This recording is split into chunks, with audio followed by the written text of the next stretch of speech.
coupures intempestives de la Société d'énergie et d'eau du Gabon, SEEG.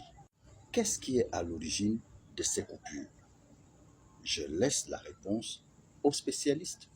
Mais la question qui va m'intéresser, c'est celle de savoir quels sont les dégâts occasionnés par les coupures intempestives de la SEEG. Il faut d'abord rappeler que les coupures à Libreville font près de 3 heures de temps avant que le courant ne revienne. Et ces coupures se répètent 3 ou 4 fois dans la journée. Vous savez très bien qu'à Libreville, passer 5 minutes dans une nuit sans ventilateur, c'est comme passer une nuit en enfer. Imaginez-vous 3 heures de coupure d'électricité. Bonjour les moustiques de toute nature et le paludisme qui viendra par la suite. Regardez comment les pharmacies, les hôpitaux sont bondés de monde pour une seule maladie, le palu et encore le palu, chez les enfants comme chez les adultes, à cause des coupures répétées de la SEEG. On peut comprendre des coupures de 10 minutes, de 15 minutes, de 45 minutes, mais 3 heures de temps, de 22 heures jusqu'à X heures, à la merci des moustiques. Par voie de conséquence, le Gabonais se retrouve avec des dépenses imprévues. On va de dépenses en dépenses, de facture en facture.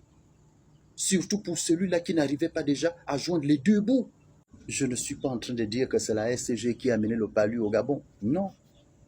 C'est simplement que la privation de l'électricité en pleine nuit à Libreville, au Gabon ou tout ailleurs, vous expose, vous et vos enfants. Et ceux qui vont parler de la moustiquaire, madame, monsieur et l'enfant dans une moustiquaire, mais c'est le purgatoire. Avec ces moustiques de Libreville qui arrivent à calculer la rotation de l'hélice pour vous piquer, à plus forte raison, s'il n'y a pas d'électricité. Imaginez un peu les dégâts que cela peut causer sur nos enfants et sur nous-mêmes. À cela s'ajoute la conservation de la nourriture que nous consommons au quotidien. 3 heures de coupure multipliées par 4 en une journée. Imaginez la qualité de notre nourriture. Imaginez la chaîne du froid. Non seulement ces aliments ont déjà perdu la chaîne du froid depuis le Brésil, mais arrivés au Gabon, ils doivent aussi subir les affres de la SCG avec ces coupures interminables.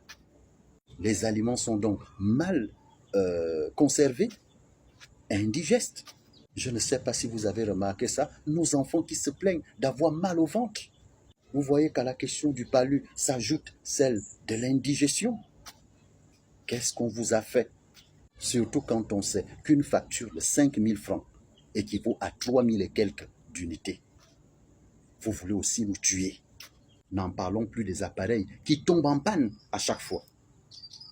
Et en disant avec ironie, si vous avez un appareil qui est tombé en panne, apportez-nous la facture pour qu'on puisse vous rembourser. Vous-même qui travaillez à la SCG, là, vous êtes sûr que tous les appareils que vous avez à la maison, vous avez les factures de ces appareils? Vous vous moquez de qui? J'ai l'impression que vous ne savez pas ce que client veut dire. Le mot client vient du latin cliens. Dans la Rome antique, à l'origine, ça signifiait serviteur qui est sous la protection de son patron. Cliens veut donc dire le protéger de. Mettre tout en œuvre pour protéger. C'est ce qu'on appelle client. Client, c'est celui qu'on doit protéger, qu'on doit préserver. C'est celui qui profite des largesses de son fournisseur. Son fournisseur se plie en 4 pour que rien de mal ne lui arrive. Voilà pourquoi ceux qui disent souvent que le client est roi, là vous comprenez déjà pourquoi on dit que le client est roi. Le plus souvent on le dit sans savoir pourquoi et dans quel contexte. Dans les pays des Blancs, ceux qui ont créé ces mots-là, ils comprennent le vrai sens de client. Voilà pourquoi le client est valorisé chez eux. On a même peur, on craint le client. On ne veut pas qu'il se fâche parce qu'il est roi, parce qu'il est le protégé. Ça, c'est quel libéralisme que nous avons au Gabon, où le client est un objet de moquerie. Un homme qui est à chaque fois abusé, brimé, détroussé. Si vous n'avez pas peur de l'État, Ayez au moins pitié de nos enfants. Un bébé de rien du tout, on va percer le corps à faire des injections à cause du paludisme, les indigestions et autres. Ayez pitié au moins de vos clients. On vous a déjà rasé les têtes une fois. Continuez. Bah,